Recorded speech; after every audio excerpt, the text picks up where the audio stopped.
a gente tem tratado sobre justiça, né? E a justiça é uma coisa assim tão importante, ao mesmo tempo tão negligenciada nos nossos meios, né?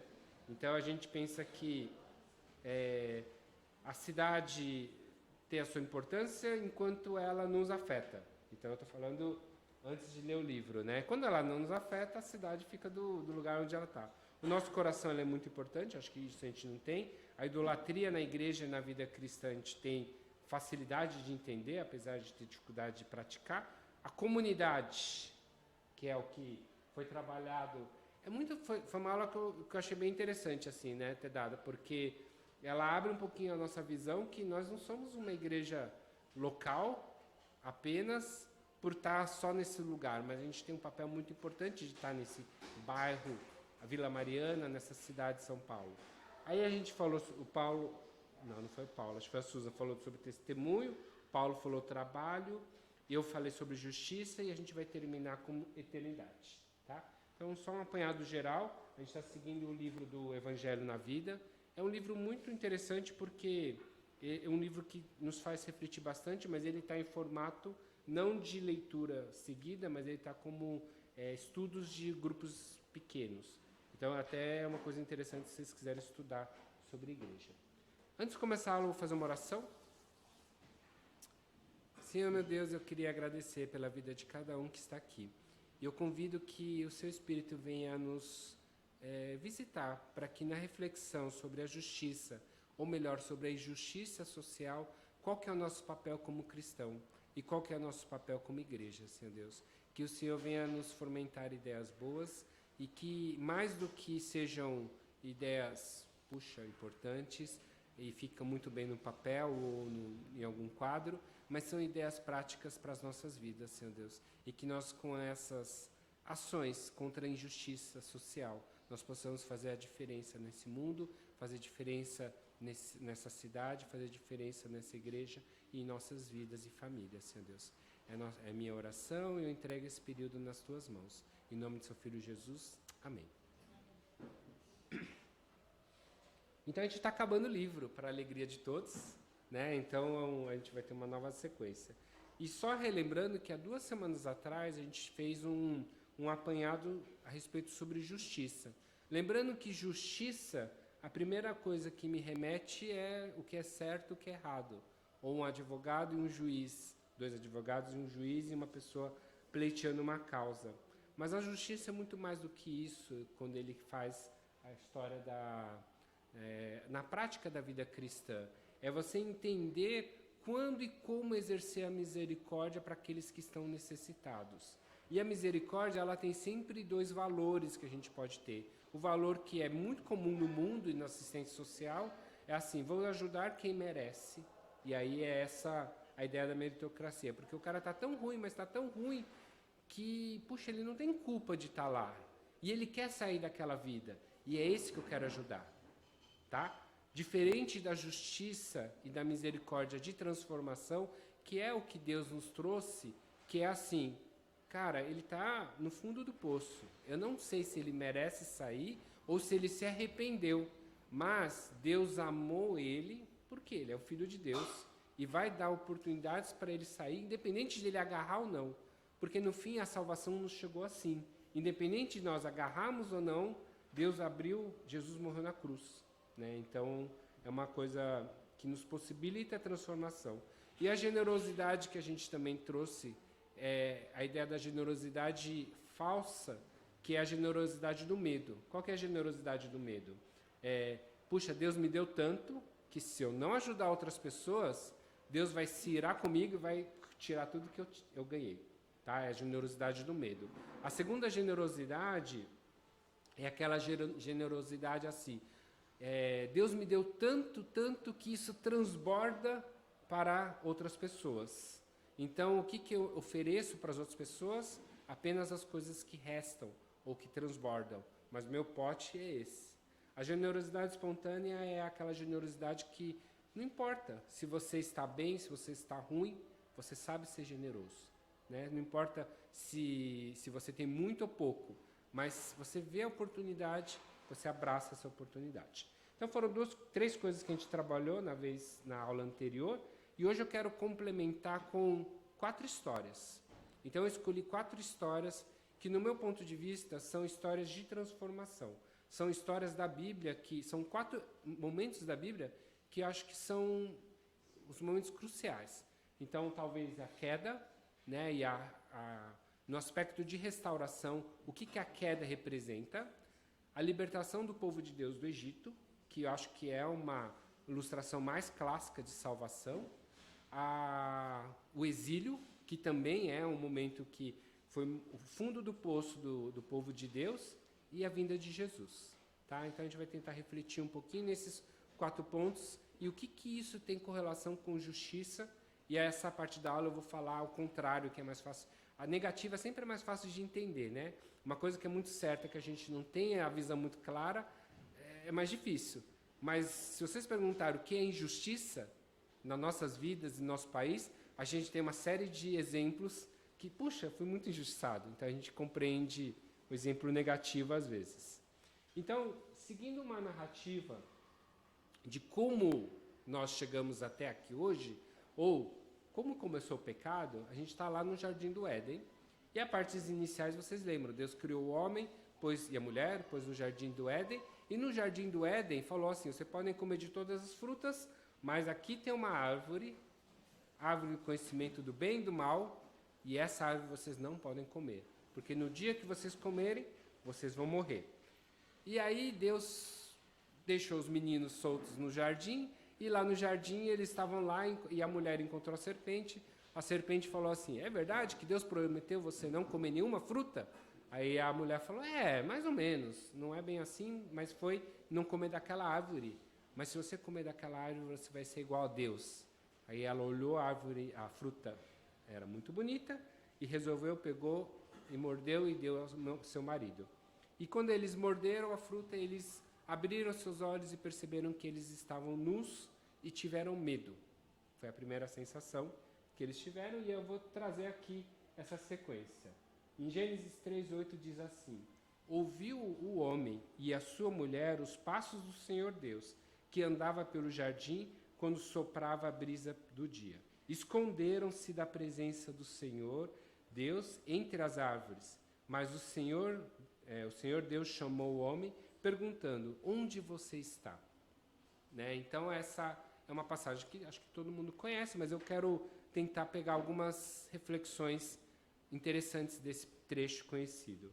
Então, a primeira coisa que o pecado gerou foi o quê? As pessoas verem a sua própria condição, que eles estavam nus. Né? Então, mais do que estavam nus, eles perceberam que eles estavam em pecado. E quando eles perceberam em pecado, eles sabiam da condição de Deus, que é o Deus Santo. E isso gerou medo neles. E a pergunta de Deus era uma pergunta muito inteligente, porque ela possibilita uma resposta sábia. Deus pergunta assim para vocês, onde você está? Tchali, onde você está? Deus te perguntasse. Né? Na igreja. Então não é uma pergunta ridícula, porque domingo, 10 horas da manhã, onde que o Tchali estaria? Na igreja. Quem conhece o Tchali desde o berçário sabe que ele vai estar na igreja. E se não for o contrário, ele vai ter uma boa desculpa, né? Porque não está na igreja. E isso vindo de Deus ainda é a coisa mais ridícula. Deus é o quê? Onisciente, né? O jardim era tão grande que as pessoas conseguiram se esconder de Deus, porque o Espírito de Deus andava naquele jardim. Então, qual foi o objetivo dessa pergunta para o homem? Deus não está perguntando fisicamente onde o homem estava.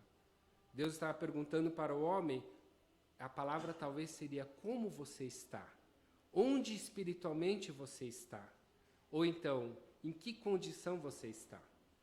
E essa foi a chance do homem falar assim, Deus, eu estou em pecado. Não é? Então, acho que foi a primeira, na Bíblia a gente olha a primeira oportunidade de fornecer ao homem a salvação.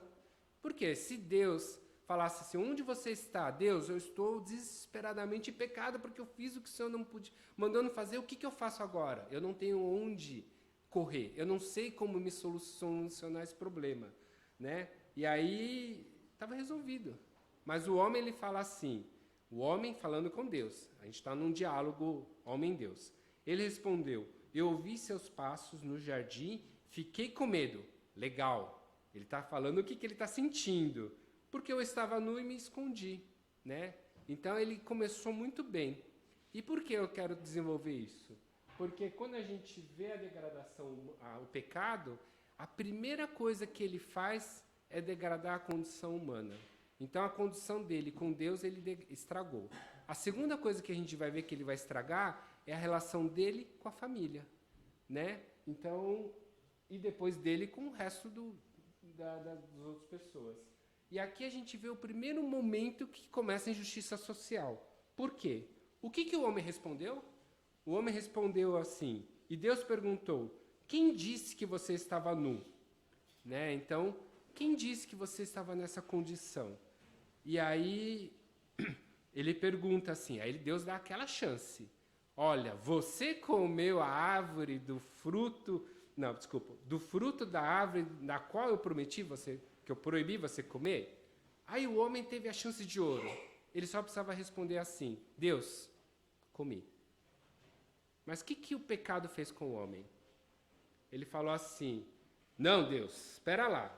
Deus, o homem disse, foi a mulher que você me deu, foi a mulher que me deste por companheira, que me deu o fruto da árvore e eu comi.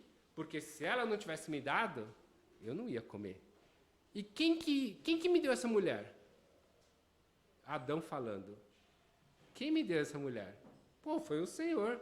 Quem foi o culpado do pecado? Deus. Quer dizer, o homem perdeu a chance de ouro de ter resolvido o seu maior problema da vida, né? E aí a gente não estaria aqui. A gente estaria já muito melhor. Adão, por que você não fez, não teve coragem?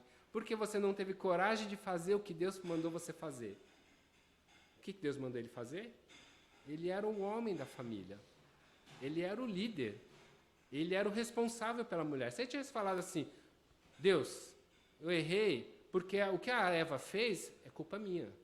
Você não mandou eu cuidar dela?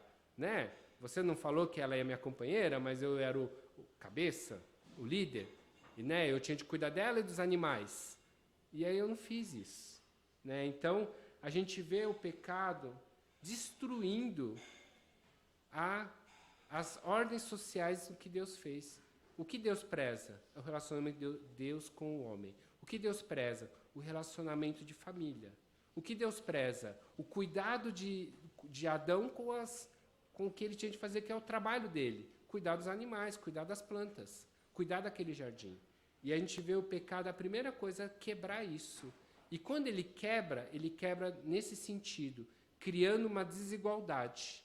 Né? Eu estou nesse nível e minha mulher está nesse nível. Aqui começa a injustiça social. Né? Então, talvez, se vocês pensarem, o primeiro momento que a gente distinguiu quem é uma posição diferente do outro, foi aqui, negativamente.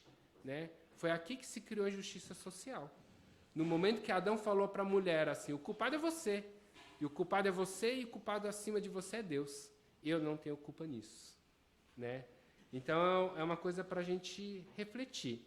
Mas a sequência da história é muito bonita e curiosa, e eu achei uma coisa que eu nunca tinha pensado.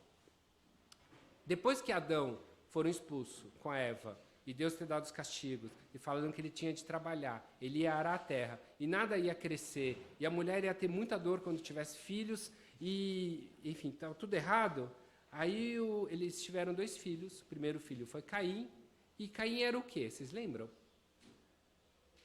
É uma história bizarra, mas me intrigou bastante, porque eu sempre achei que Deus foi muito injusto com Caim. O que Caim era? Agricultor. E aí depois teve outro filho e teve o Abel. O que Abel era? Pastor. Então, a primeira coisa que me chama a atenção nessa história é assim, cara, por quê? Eu estou pensando de uma forma muito simples. Porque tinha 4 pessoas no mundo, na face da terra, e eles foram dividir desse jeito.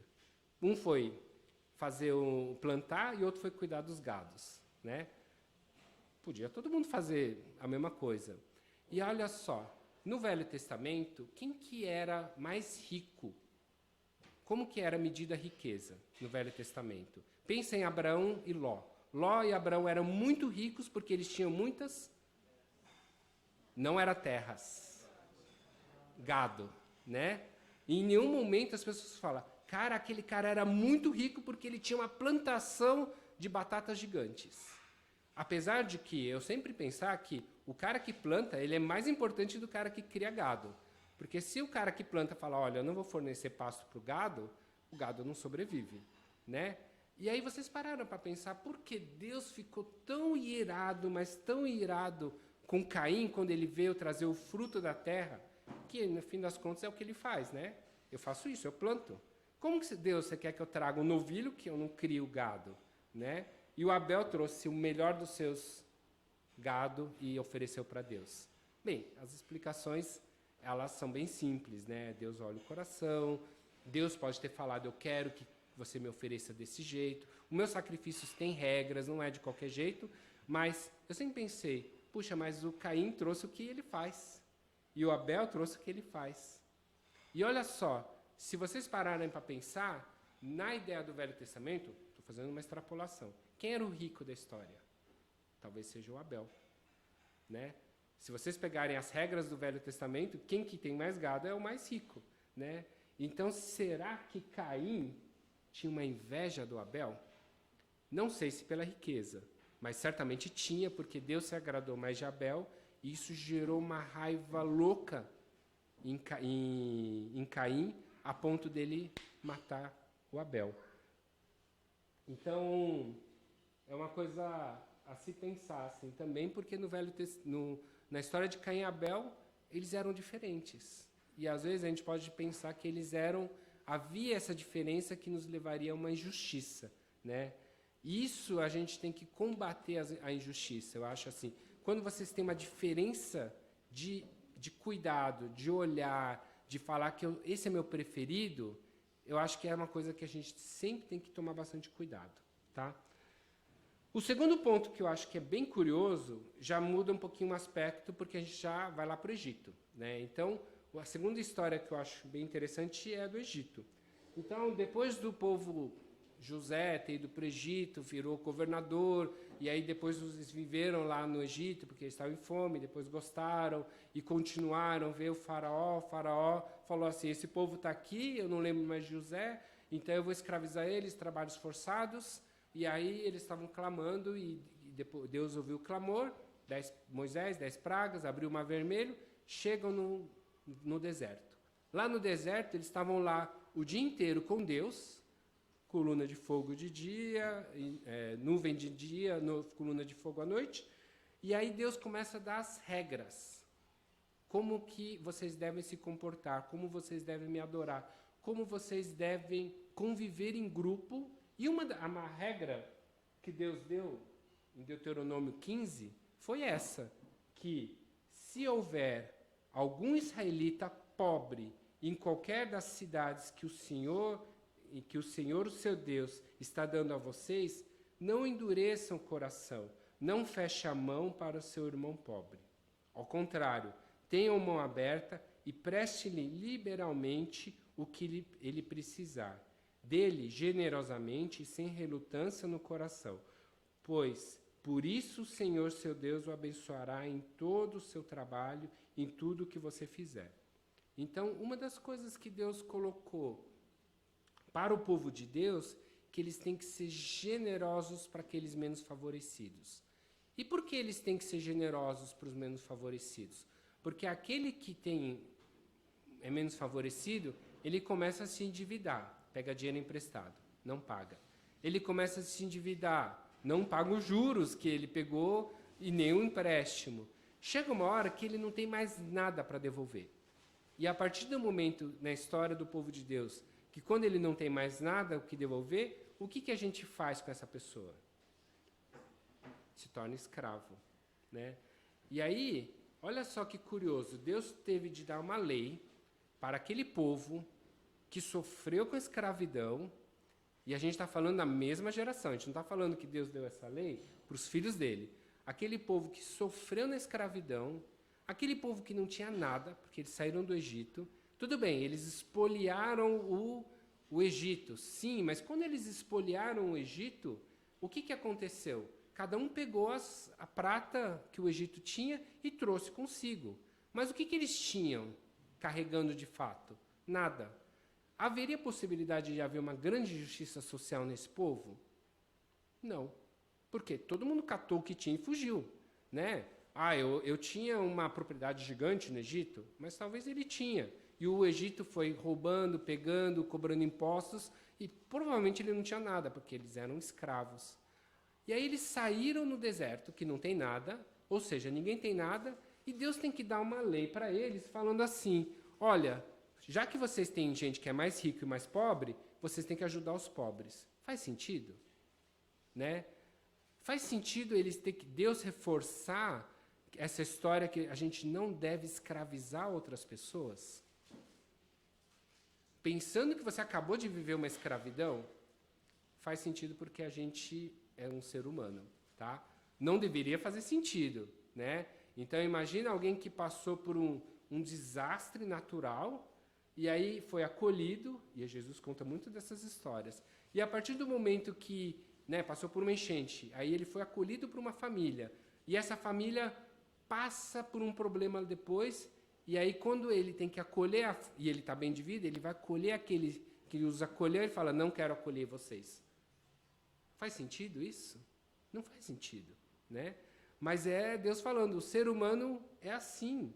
Então Deus libertou o Israel da escravidão, e aí ele precisa explicar para o povo o que foi escravo que ele não deveria escravizar, né? Então, para vocês entenderem que a história natural do ser humano, infelizmente, é repetir as agressões que sofremos, né? Isso a gente vê em vários sentidos, né? Eu tenho um aluno que virou professor.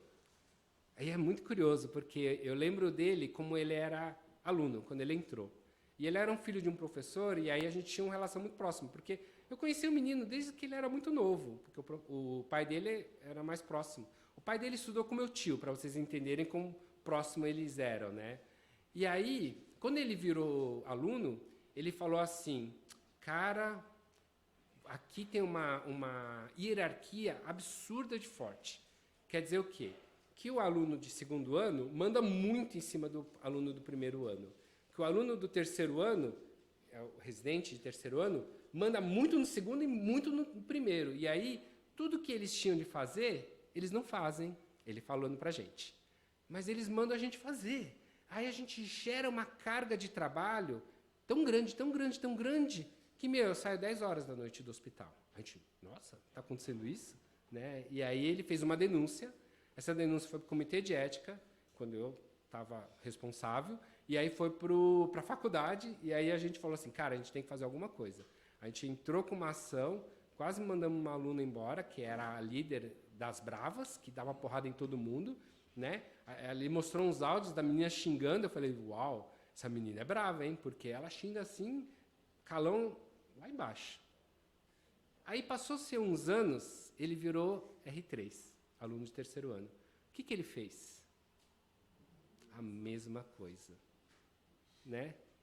E a gente vê essa história se repetindo em várias coisas diferentes da nossa vida.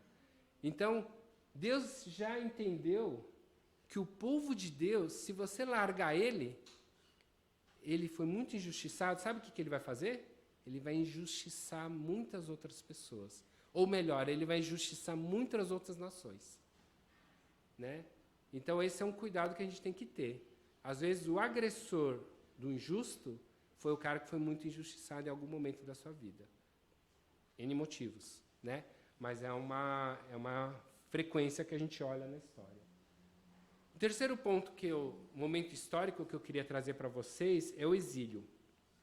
E eu acho que o exílio é quando teve a monarquia, os reis, Davi, Salomão, dividiu o povo de Deus, eles viviam na idolatria, o povo do norte, o povo do sul, em algum momento foi dominado por algum povo babilônico, persa, e aí assírio, e aí eles viraram escravos de novo, né?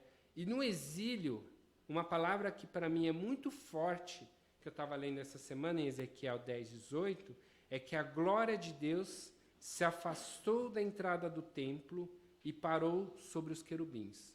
É Ezequiel contando a história que, assim, a partir do momento que o templo vai ser destruído, a partir do momento que vocês vão deixar de ser livres, a partir do momento que vocês vão deixar de ser uma nação, a glória de Deus vai se sair de vocês, desse templo, né?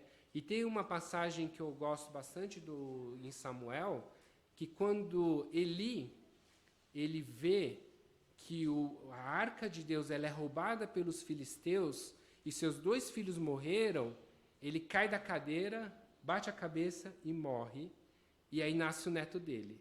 E o nome do neto dele chama Icabode. Né? Eu lembro que eu li um livro bem legal sobre Icabode, é um livro bem fininho, assim, que ele conta bem sobre o que é a glória de Deus se afastou do seu povo. Então, Icabode quer dizer que a glória de Deus se foi. Né? A glória de Deus se afastou desse povo. E isso a gente vê, é muito simples a gente pensar que por que a glória de Deus se afastou? Por que eles foram para o exílio? Porque eles foram idólatras. Eles deixaram de ver o Deus verdadeiro para seguir deuses falsos. Aí vocês lembram, eles ficaram atrás de Baal, Astarote e outros deuses daquela região. Mas em Amós, ele fala assim: assim diz o Senhor, por 3 transgressões de Israel, e ainda por mais 4, eu não anularei o castigo. Aí a primeira, vende por prata o injusto e por um par de sandálias o pobre. Né? Então, injustiça social. Segunda, pisam a cabeça dos necessitados como pisam o pó da terra e negam a justiça ao oprimido. Né? Então, são 2 coisas que Amós está colocando. Por que Deus abandonou o povo de Deus e foi para o exílio? Foi por injustiça social. Foi também porque pai e filho possuem a mesma mulher e assim profanam o meu santo nome. Ou seja, vocês quebraram completamente a estrutura familiar que eu criei para vocês. Isso abomina a Deus. E inclinam-se diante de qualquer altar com roupas tomadas como pendor, e no templo do seu Deus bebem vinho recebido como multa. Ou seja, vocês me adoram e vocês adoram qualquer Deus fazendo as injustiças, sendo cruéis. Isso fez com que a glória de Deus vá embora.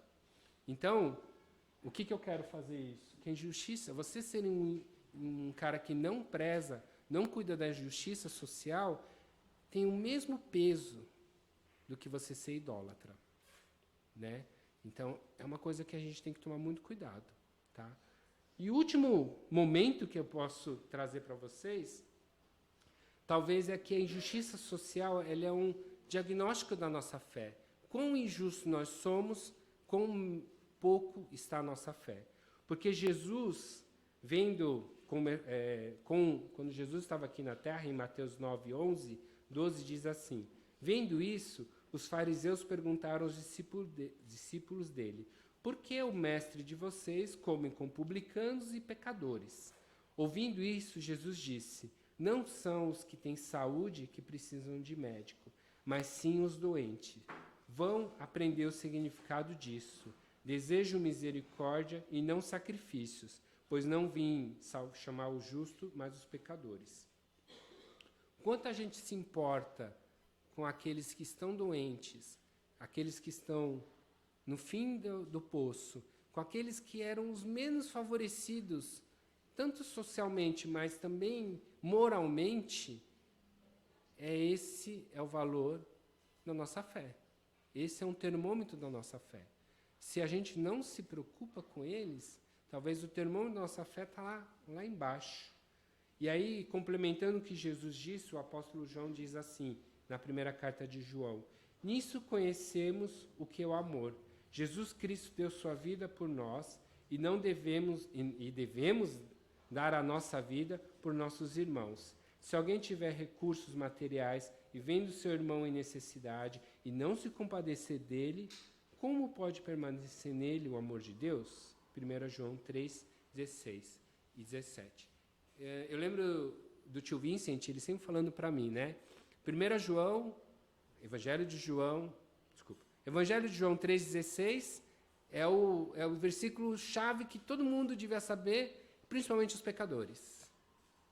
Mas 1 João 3,16 e 17 é o versículo que todo cristão que está muito tempo na igreja deveria saber de cor e salteado. Né? Então, é esse versículo que a gente tem que pensar bastante. Então, talvez o que a gente se preocupa com o necessitado, o que a gente se preocupa com o próximo, seja a melhor forma de a gente avaliar como está a nossa fé. Se ela está fria ou se ela é uma fé que está condizente com o que Jesus veio pregar aqui na Terra. Tá bom? Alguém tem alguma dúvida? E aí, por fim, eu queria terminar com esse texto de Isaías 3, e eu cortei para 3 e 6 e 10, tá? A história que eu acho que, se a nossa igreja, como que ela tem um louvor agradável a Deus? Né? Será que a nossa igreja tem um louvor agradável a Deus pelo tudo que a gente conhece de Deus? Certamente. Será que o louvor da nossa igreja é agradável pelo fervor do louvor? Também. Mas o nosso louvor, ele é agradável a Deus? Se, como diz em Isaías, porque jejuamos, dizem, e não viste? Porque nos humilhamos e não reparaste? Contudo, no dia do seu jejum, vocês fazem o que é do agrado de vocês e exploram os seus empregados. 6. O jejum que eu desejo não é este, soltar as correntes. O jejum que desejo não é este, soltar as correntes da injustiça, desatar as cordas do jugo, pôr em liberdade os oprimidos e romper todo o jugo? Não é partilhar sua comida com o faminto, abrigar o pobre desamparado, vestir nu o que você encontrou e não recusar a ajuda do próximo?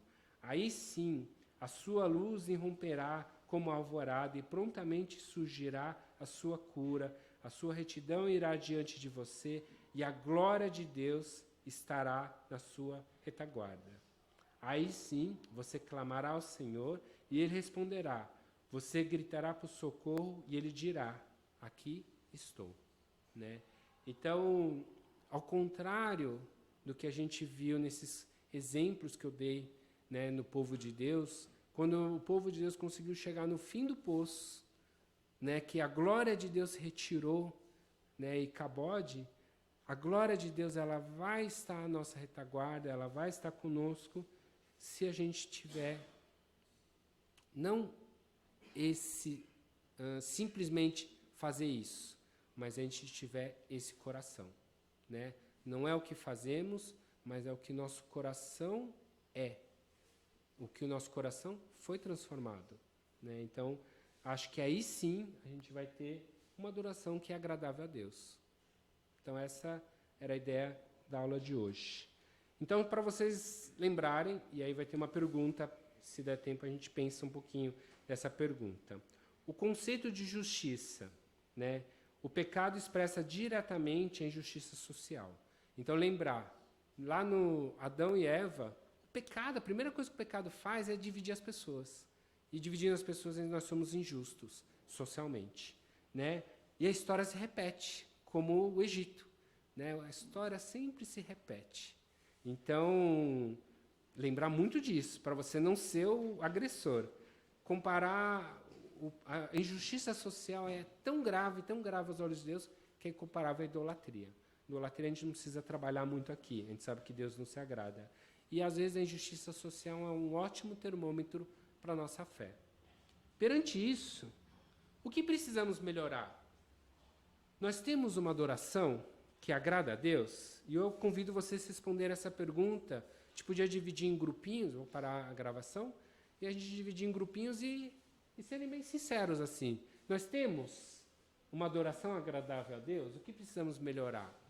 E aí tem várias histórias, por exemplo. Às vezes a justiça social ela pode ser em assistência. é um hospital, um pronto-socorro.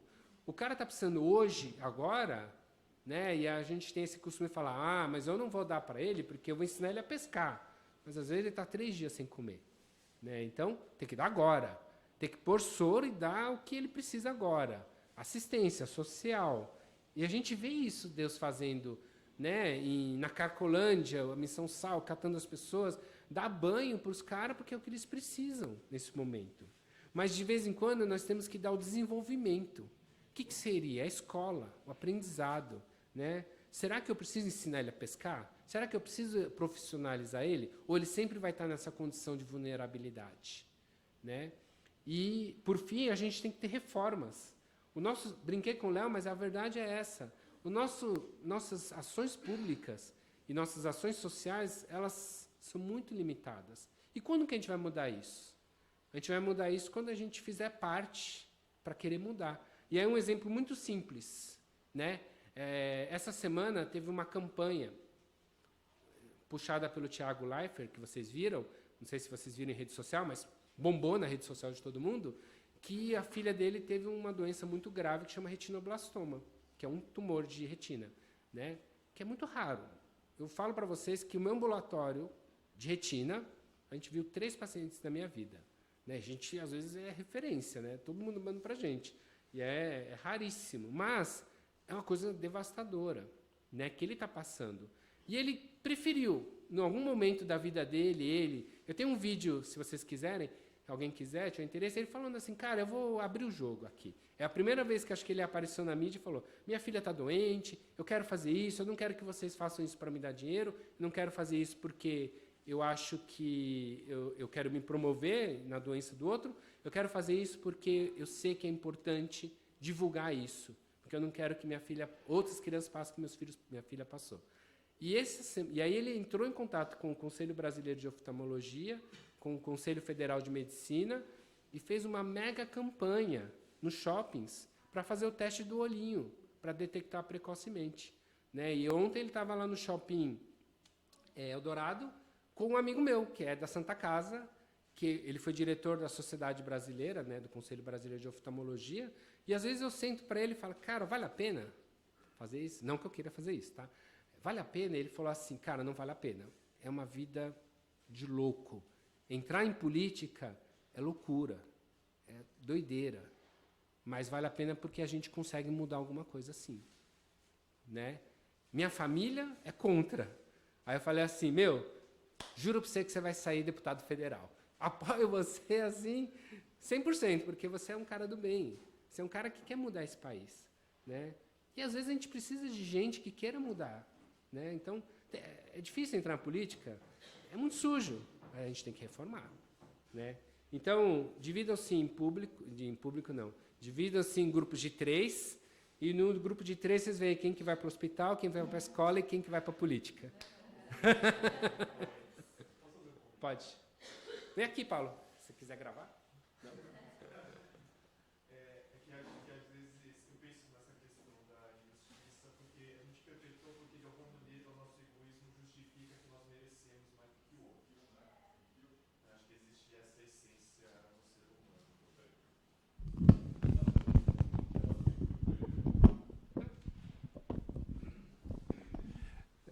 Eu acho que essa questão da injustiça a gente perpetua porque a gente tem um valor dentro do ser humano que nós merecemos mais do que outro. Isso vai ser sempre justificar nossas ações. Eu acho que também existe uma situação que a gente também não consegue enxergar o quanto que essa injustiça social acaba nos afetando. E sexta-feira foi um dia bastante interessante, porque de manhã eu estava terminando de fazer o atendimento de um paciente que era da elite do PCC, que eu atendi num hospital público aqui em São Paulo, foi o médico designado de cuidar dele. E na sexta-feira, às 17h, um pedido de ajuda, eu estava atendendo um adolescente de 12 anos viciado em K2, que é a nova droga que está dominando toda a Cracolândia e grandes centros aqui de São Paulo. Ele tem um potencial de dano e de dependência 6 vezes maior do que o crack. E aí eu estava atendendo essa criança, com 8 anos já era drogada, 12 anos já estava viciado em K2 há 1 ano. E aí ele mora numa comunidade perto da Estação da Luz, chamada Comunidade do Moinho, onde todos adolescentes são viciados em K2, todos. E aí a gente tem um índice de morte que não é notificado. Ou eles são mortos pelo tráfico, pela polícia, ou morrem de outras complicações diretamente da droga. E, para mim, fiquei pensando, quando você estava dando aula, que muitos que atualmente trabalham no PCC, assim como esse paciente que eu atendi na sexta de manhã, surgiram dessas comunidades, né, revoltados, tal, e fizeram um merecimento de ter uma vida com menos sofrimento e tudo mais, mas essas crianças dessa comunidade, elas estão todas morrendo porque alguém um dia da comunidade saiu e virou traficante. Né? E você fala assim, como é que a coisa se faz sentido ou não? E a coisa ficou tão devastadora que o PCC proibiu o comércio de K2 na Cracolândia, porque provavelmente algum filho, algum sobrinho, algum irmão, algum tio está viciado e está morrendo. E a gente não consegue enxergar como que essa injustiça, mesmo que a gente se torne indiferente ou tente criar uma barreira de proteção, a gente não consegue enxergar o quanto que essa injustiça também afeta a nossa própria vida, por mais que a gente tente se distanciar e afastar da gente.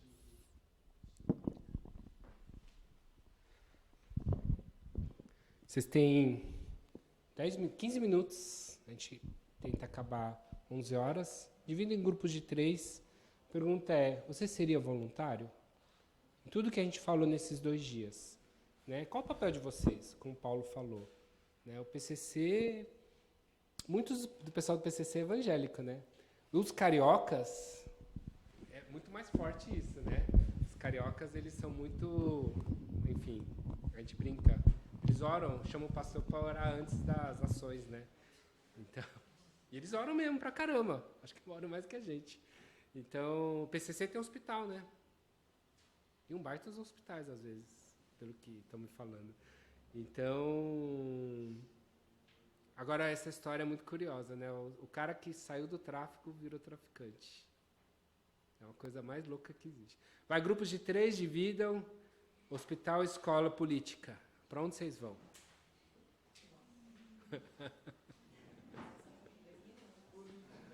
Política.